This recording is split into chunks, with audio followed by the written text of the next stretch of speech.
समंदर की पाताल तक तो शायद कोई पहुंच गया हो, लेकिन माँ के प्यार का किनारा आज तक किसी को नहीं मिला। माँ जब बोलती है तो उसके लहजे में जिब्रील बोलता है। माँ जब मुस्कुराती है तो लगता है जन्नत की सारी कलियां खिल उठी। अल्लाह ने उसके सीने में वो दर्द, वो दरक, वो मोहब्बत, वो उल्फतों का एक जहां आबाद कर दिया है। माँ तो फिर माँ ही होती है। उसके सीने में रखा हुआ प्यार तो एक अजीब कायनात है। तड़पती हुई ममता एक अलग ही जहान है। कभी आपने देखा हो कि बच्चा घर से निकलता है, दुनिया की बड़ी बड़ी दानिशगाहों में उसका इंतजार हो रहा होता है, लोगों को अक्लो बीनश सिखाने जा रहा होता है, उसकी एक एक बात को लोग मोतियों की तरह झोलियों में डालते हैं। और दुनिया की दानिशगाहों में, यूनिवर्सिटियों में और दरसगाहों में लोग उसके मोतियों जैसे जुमले सुनने के लिए बेताब होते हैं कि ये अक्लो बीनश का मुरक्का है, ये फहमो इदराक का पहाड़ है, इसकी बातें जिंदगी गुजारने का गुर सिखाती हैं।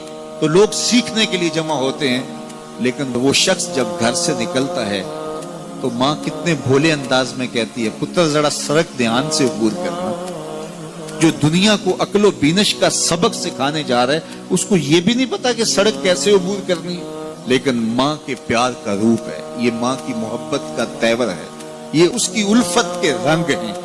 और जब तक बच्चा घर पलट नहीं आता, बेटा वापस नहीं पहुंच जाता, माँ के दिल में खटका रहता है और वसवास में रहती है और बेटे के लिए दुआएं मांगती रहती है कि मेरा बेटा खैर से घर पलट आए। माँ के सीने में इतना प्यार क्यों है?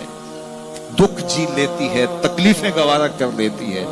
गरीब माएं तो बेटों और बेटियों का पेट पालने के लिए किसी के घर के बर्तन भी मांजने पड़े तो इससे भी गुरेज नहीं करती। तकलीफें सह लेती हैं, अजियतें गवारा कर लेती हैं, लोगों की गुलामियां कबूल कर लेती हैं। माएं अपनी औलाद के लिए क्या कुछ नहीं करती। माँ को अपनी औलाद से इतना प्यार क्यों है? एक ही जवाब है, इसलिए कि माँ ने औलाद को जन्म दिया है। मेरे जुमले को दिल के कानों से सुनना।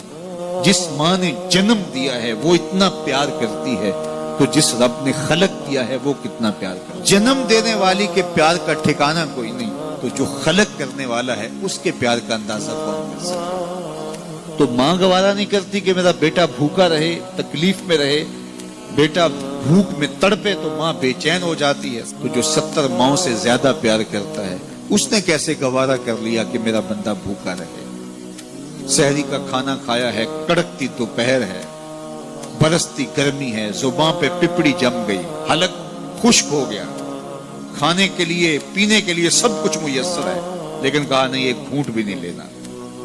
वुजू करते भी एहतियात करना है, हलक से नीचे कोई कतरा उतर ना जाए, कुछ खाना भी नहीं।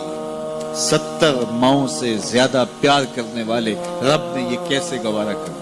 इस मसले को समझने के लिए फिर दोबारा माँ की आगोश में आना पड़ेगा। बेटा बीमार हो गया, माँ डॉक्टर के पास ले गई, उसने दवा तजवीज की, सिरप लिखा, वो कड़वा था, बेटा पीता नहीं। माँ ने जबरदस्ती उसको लटा लिया, उसका हलक खोला, मुंह खोला, उसमें कतरे सिरप के टपका रही है। बच्चा चीखता है, रोता है, लेकिन जूजू वो कतरे हलक से नीचे उतरते जाते हैं, माँ के चेहरे पे तमानियत आती जाती है। क्या माँ सफाक हो गई है? नहीं।